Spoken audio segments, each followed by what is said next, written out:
कल मानेसर में महापंचायत की गई और आज पलवल में महापंचायत की गई है। विश्व हिंदू परिषद ने इस पूरे पंचायत को बुलाया था। सर, आज की जो पंचायत थी, लाखों की संख्या में लोग यहाँ पहुंचे, क्या महत्वपूर्ण निर्णय लिए गए आज? आज का पंचायत ये संकल्प सभा के रूप में एक महापंचायत थी। सबके मन में एक भयंकर आक्रोश था। एक झूठी कहानी के आधार पर किस प्रकार हिंदू समाज को तंग किया जा रहा है। 5 नाम जो चर्चा में पहले से हैं, उनको आरोपित करके उनको गिरफ्तार करने के लिए सब सीमाएं पार हो रही हैं। आखिर श्रीकांत के घर वालों का, उसकी बीवी का या उसके अजन्मे बच्चे का क्या कसूर था? सुबह 3 बजे पहुंच गए, कोई लेडी पुलिस भी साथ में नहीं। गर्भवती पत्नी के साथ छीना झपटी की गई, धक्का दिया गया, वो गिर गई। वो 9 महीने का बच्चा दुनिया देखने से पहले दुनिया से चला गया। इसलिए ये तय हुआ है कि उन 40-50 लोगों को भी, ये पोस्टमार्टम रिपोर्ट में भी आ चुका है, आत्मसमर्पण करना चाहिए। एक और चीज़ आज यहाँ से कही गई और सभी युवाओं ने उसमें समर्थन भी किया। आपने कहा कि किसी भी तरीके की कोई गिरफ्तारी हम नहीं होने देंगे जब तक जांच नहीं पूरी हो जाएगी। और आप लोगों ने कहा FIR हरियाणा में होनी चाहिए, CBI जांच होनी चाहिए। क्या प्रक्रिया रहेगी ये जो आप लोगों ने कहा? कल मानेसर से शुरुआत हो गई है। राजस्थान पुलिस के लोग गए थे, खाली पैर वापस लौटना पड़ा, उल्टे पैर वापस गए। मुझे लगता है यही स्थिति पूरे हरियाणा में उनको देखने को मिलेगी। इसलिए अच्छा यही है, अपनी और किरकिरी ना कराएं। बहुत बेइज्जती राजस्थान की हो चुकी है। ये वो राजस्थान जो महाराणा प्रताप का माना जाता है, आज उस राजस्थान में ऐसे लोग मुख्यमंत्री बने बैठे हैं। इसलिए किरकिरी ना कराएं, तुरंत CBI को दें। जांच का परिणाम हम भी प्रतीक्षा करेंगे। मैं भी दोषी होऊंगा तो सरेंडर करूंगा, लेकिन बिना जांच के नहीं। किस तरीके से ये पूरी कार्रवाई हुई है और अब तो मांग कर रहे हैं आप लोग कि इसकी जांच CBI करे? जी, CBI जांच का मूल कारण ये है कि एक आदमी ये कहता है कि सुबह 4 बजे मेरे भाई घर से निकले थे और 9 बजे मैंने किसी चाय की दुकान पे सुना कि फला 5 आदमियों ने मेरे दोनों भाइयों को किडनैप कर लिया। तो ऐसे एजम्पशंस के आधार पे आप 302 का मुकदमा कायम करते हो, एक गर्भवती महिला के ऊपर अत्याचार करते हो, किसी के घर में आधी रात को घुस के उसके बहन भाई और परिवार वालों को उठाते हो। तो राजस्थान सरकार का जो मॉडल ऑफ अपीजमेंट है, जैसे हमने करौली दंगों में भी देखा, तो हिंदू समाज के लोग जिनके ऊपर पथराव हुआ, लाठियां चली, जिनके हाथ पैर टूटे, वो 25 दिन में घर आए। जिन्होंने मस्जिद के ऊपर से पत्थर फेंके, लाठियां चलाई, सरिये मारे, वो लोग दूसरे दिन 151 में घर आ गए। तो शिकार जो करने निकला है और शिकार जो हो रहा है, ये अंतर राजस्थान में समाप्त हो गया है। लॉ ऑफ लैंड का पालन नहीं होता, वहाँ हिंदू मुसलमान देख करके धरती का कानून अलग अलग लगाया जाता है। हमारी हिंदू समाज के नाते बात ये कि केसेस मेरिट पे तय हों, और चूंकि राजस्थान सरकार पूरी तरह से प्रिजुडियस है, 3 मेव MLA दबाव बनाए हुए हैं, जिसमें से एक मंत्री भी हैं जाहिदा खान। और पुलिस से कल हम लोग थाने पे गए थे, पुलिस वालों को मैंने आंख में आंख डाल के कहा कि यार आपकी भाषा, आपकी आंखें और आपकी बॉडी लैंग्वेज और आपकी जबान में कोई सामंजस्य नहीं है। आपको लगता है कि पुलिस जो है वो एक थ्योरी बना रही है और दबाव में काम कर रही है, एविडेंस नहीं है उसके पास? भयंकर दबाव में पुलिस काम कर रही है। आप खुद इतने सीनियर जर्नलिस्ट हैं, आप उनको जाकर के उनकी बाइट लेकर के देखिए, उनके जबान, उनकी आंखें, उनकी बॉडी लैंग्वेज का कोई सामंजस्य नहीं। राजस्थान में भी एक जन आंदोलन करने की तैयारी होगी, क्योंकि पहले मानेसर में पंचायत हुई, क्या राजस्थान में होगी? हम राजस्थान में अपने विचार परिवार के लोगों से, विश्व हिंदू परिषद के, बजरंग दल के बड़े लोगों से आज ही आग्रह करेंगे, मैं आज रात को ही उनसे मिलने वाला हूं वापस लौट के, कि राजस्थान में भी हम लोग बड़ी पंचायतें 1-2 स्थानों पर करें और अपनी मजबूती, हिंदू समाज का समर्थन इन निरीह भाइयों के साथ में दिखाएं। ऐसे हत्यारे, साइबर क्रिमिनल, गौ हत्यारे, जामताड़ा से बड़ा अड्डा हमारे मेवात को और इस क्षेत्र को बनाने वाले लोगों के प्रति क्या सहानुभूति है गहलोत साहब की, ये हमारी समझ से परे है।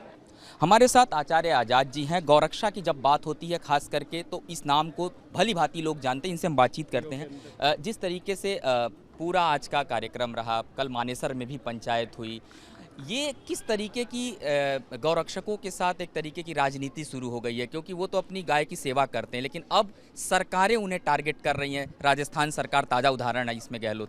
देखिए, गौ माता को लेकर जिस राजा ने भी राजनीति की है, वो स्वयं भी समाप्त हो गया और उसका राज्य भी।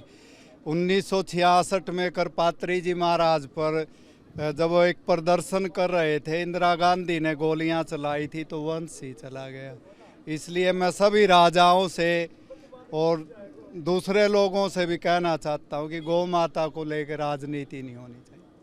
जिन लड़कों को फंसाया जा रहा है, खास करके जितने भी लड़के, उन्होंने ये भी तक दिखा दिया कि उनकी लोकेशन उस दिन क्या थी, वो कहाँ थे, बावजूद उसके उनके नाम गलत तरीके से FIR किया गया। इस पर आप लोग क्या आगे भी मिलेंगे केंद्र सरकार में भी लोगों से, और कुछ महापंचायत भी फिर दोबारा करेंगे? बिल्कुल, पूरा हिंदू समाज जग चुका है, क्योंकि ये एक व्यक्ति की लड़ाई नहीं है भाई। जिस तरह से FIR वैसे लिख दी गई है और श्रीकांत के घर जैसे जा कर के दबीश दी जा रही है, बोरन गिरा दिया गया है, तो उसको लेके आंदोलन होएगा।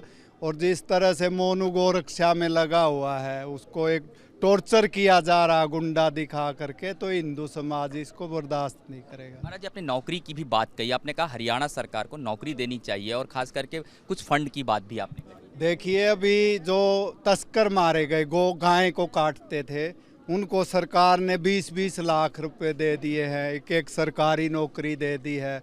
और उधर जो बच्चा एक बार संसार में भी नहीं आया था, पुलिस की राजस्थान पुलिस की बर्बरता के कारण वो चला गया हमारे बीच से, तो उस परिवार को भी हरियाणा सरकार को एक सरकारी नौकरी देनी चाहिए। और राजस्थान सरकार को कम से कम 51 लाख रुपए का मुआवजा देना चाहिए, क्योंकि राजस्थान पुलिस कर्मियों की गलती से ये सारा कांड हुआ है। और मैं एक बात और भी कहना चाहूँगा, राजस्थान के जो पुलिस अधिकारी हैं बड़े, उनको सच्चाई का पता है, लेकिन वो राजस्थान सरकार, गहलोत सरकार के दबाव में हैं। जो बड़े अधिकारी, IG साहब ने पहले दिन ही बयान दे दिया था कि जुनेद और दूसरा जो गो तस्कर है उस पर गो हत्या के मुकदमे, और वो 5000 का इनामी भी है।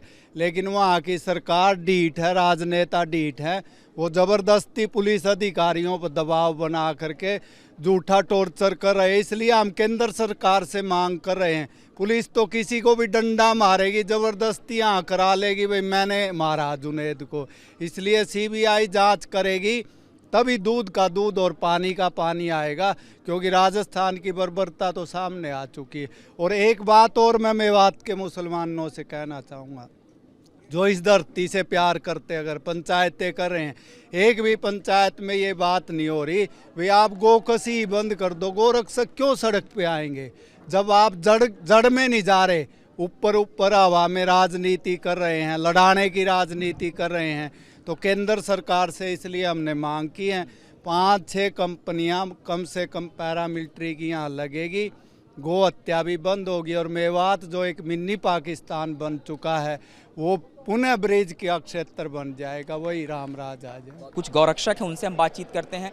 ये जो हमेशा एक देखने को मिलता था हरियाणा के पास जो मेवात है, अक्सर इस तरीके की वीडियोस आती हैं, आप लोग गाड़ियों को रोकते हैं, गायों को बचाते हैं, मसला कहाँ से बिगड़ जाता है और इसमें गौरक्षक बनाम और ये इस तरीके की लड़ाई कैसे हो जाती है? देखिए, मेवात है ना 3 राज्यों के अंदर है, यूपी, राजस्थान और हरियाणा का ये कोना।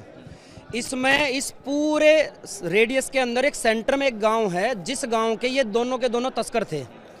इसके अंदर भी गुटबाजी है इस बिजनेस को लेकर। गऊ तस्करी बहुत ही लुक्रेटिव बिजनेस है इन लोगों के लिए, क्योंकि उसकी डिमांड ज़्यादा है अलग देशों में। यहाँ पर भी प्रतिबंध है, राजस्थान में भी प्रतिबंध है और यूपी में भी प्रतिबंध है। ये जो लोग मारे गए हैं, इस पे हम लोगों को यानी गौ रक्षकों को इसलिए घेरा जा रहा है क्योंकि यहाँ जितने भी ग्रुप्स काम कर रहे हैं, उन सारे ग्रुप्स को प्रशासन के बाद हम लोग वॉलंटियरली उसको डील करते हैं कि ये गैर कानूनी कार्य है। मतलब उन्हें लगता है कि यहाँ एक मौका है और इस मौके को हाथ से मत निकलने दें, इसीलिए कुछ मुस्लिमों की तरफ से भी पंचायतें की जा रही हैं। जी, उनकी तरफ से भी केवल यही दबाव बनाया जा रहा है कि इसके पीछे गौ रक्षक हैं, लेकिन इसके पीछे वे गुट भी तो हो सकते हैं जिनका आपस में क्लैशेस चल रहा है। हम इसीलिए चाह रहे हैं कि भाई इसकी निष्पक्ष जांच होनी चाहिए, क्योंकि उन लोगों के ही हाथ मिलेंगे जो भी इस प्रकार से प्रेशराइज जो फैब्रिकेटेड केसेस होते हैं। जब उनकी जांच होती है तो पता लगता है कि चर्च के गेट किसी हिंदू ने नहीं तोड़े थे, 500 के 500 बांग्लादेशी निकले थे। आग किसी और ने लगाई हो, आग किसी और ने लगा रखी है, उसका ब्लेम हम लोगों को किया जा रहा है। हमारी ये पंचायत इसीलिए है कि भाई जांच करने के बाद पकड़ना ऐसे मजाक और हलवा ना समझे। हम लोग वॉलंटियरली कानून के तहत काम करने वाले लोग हैं, हम देश के प्रति समर्पित लोग हैं।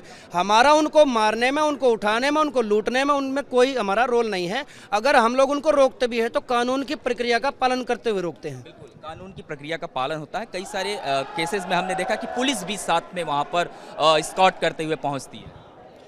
देखिए पुलिस का क्या है कि कोई भी गोरक्षक भाई किसी भी तरह कोई गाड़ी है गौ तस्करी का केस होता है तो पहले प्रशासन को फ़ोन किया जाता है अगर प्रशासन यहाँ आए और इसको हैंडल करे, लेकिन प्रशासन समय से नहीं पहुँचता तो गोरक्षक जो भी भाई है उनको एक्शन लेना पड़ता है जी।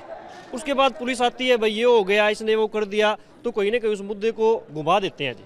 कुछ लोग ये कह रहे हैं कि जांच नहीं होने दे रहे हैं गौरक्षक, पंचायत कर रहे हैं, उनके लिए आप लोग क्या संदेश देंगे? क्योंकि ये तो लगातार हमने कल मानेसर में भी देखा था पंचायत हुआ और आज पलवल में हुआ, आगे भी पंचायतों का दौर चलेगा। देखिए ऐसी कोई वो नहीं है, जितने भी गोरक्षक भाई हैं सभी कानून के साथ में, संविधान के साथ में काम कर रहे हैं। कुछ लोग ऐसी अफवाह फैला रहे हैं कि भाई पहले उनको गिरफ्तार किया जाए उसके बाद जांच हो। गिरफ्तार करने के बाद तो जांच का कोई मतलब ही नहीं है भाई। गिरफ्तार उसको जिनको गिरफ्तार कर लिया, मोनू भाई को, श्रीकांत भाई को गिरफ्तार अगर कर लिया तो सच्चाई उनको नहीं बता पाएंगे जी। और ऐसी भी पॉलिटिकल पावर ऐसी है, कुछ ऐसे अधर्मी तत्व हैं जो इसको दबाव देंगे, प्रेशराइज कर देंगे इस पूरे केस को। इसलिए यही मांग है कि पहले यहाँ निष्पक्ष पहले जांच हो, उसके बाद गिरफ्तारी हो। सीबीआई जांच होनी चाहिए पहले। आप किस तरीके से देखते हैं इस पूरे मसले पर, खास करके सीबीआई जांच की बात हो रही है? जांच की बात इसलिए हो रही है, पंचायत में किसी वक्ता ने, मुख्य वक्ता ने ये कहा है कि दोषियों को बचाना है, दोषियों को अंदर दें, लेकिन पहले जांच तो करें कि सही मायने में दोषी हैं। कहीं ऐसा ना हो कि दोषियों को बचाने चक्कर में निर्दोष को फंसे। ये हमारा कानून कहता है कि दोषी चाहे बच जाए, निर्दोष नहीं फंसना चाहिए। किसी वक्ता ने ऐसा नहीं कहा कि हम दोषियों को बचा रहे हैं, लेकिन जांच तो हो सही मायने में कि वो सब हैं तो उन्हीं के हैं या उन्हीं ने गोरक्षा वालों ने जलाए हैं कि किसी और का नाम फर्जी घसीटा जा रहा है। आप लोगों को लगता है कि आग किसी और ने लगा दी और धुआं कहीं और उड़ रहा है? हाँ बिल्कुल, यही हो सकता है। क्यों आपसी की गुटबाजी उनमें भी है, गो तस्करों में भी, उनमें भी वर्चस्व की लड़ाई है। क्यों मेवात क्षेत्र से बिलोंग करते हैं तो हम जानते हैं भली भांति कि उनमें भी आपसी वर्चस्व की लड़ाई है।